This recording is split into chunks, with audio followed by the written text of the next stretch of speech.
اللہ کی مسجد ہے. اللہ نے مسجد کو اپنی مسجد کہا اس لیے کہ وہ اللہ کی خاطر بنائی جاتی ہے اور اللہ کا نام لینے کے لیے اور اللہ کی عبادت کے لیے اور اللہ کے کلام کی تلاوت کے لیے بنائی جاتی ہے.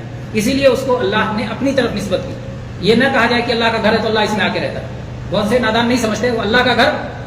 ہمیشہ جب کسی چیز کی نسبت کسی چیز کی طرف کی جاتی ہے تو اس کا مطلب ملکیت ہی ایک ہی مطلب نہیں ہوتا, بہت سارے مطالب ہوتے ہیں. جب آپ ایک انگوٹھی آپ کے پاس ہے, کہتے ہیں یہ میری انگوٹھی ہے, آپ نے اپنی طرف نسبت کی. پھر آپ نے کہا یہ لوہے کی انگوٹھی ہے, پھر آپ نے لوہے کی طرف نسبت کر دی, ہے نا. پھر آپ نے کہا یہ میرے جو ہے جہیز کی انگوٹھی ہے, جہیز کی طرف نسبت کر دی. تین طرف نسبت ہوگی. تینوں کا معنی ایک ہے کہ الگ الگ معنی ہے. جب آپ کہتے ہیں میری انگوٹھی ہے تو مطلب میں اس کا مالک ہوں. جب آپ کہتے ہیں چاندی کی انگوٹھی ہے تو اس کا مطلب یہ چاندی کی بنی ہوئی ہے. جب آپ کہتے ہیں کہ جہیز کی انگوٹھی ہے مطلب جہیز میں ملی تھی, ہے نا. تو اس طرح ایک ہی لفظ ہے لیکن معنی ہر جگہ الگ الگ ہو جاتا ہے. تو جب ہم کہتے ہیں ہمارا گھر ہے مطلب ہم اس گھر میں رہتے ہیں, لیکن جب کہتے ہیں اللہ کا گھر ہے تو مطلب یہ نہیں کہ اللہ اس میں رہتا ہے.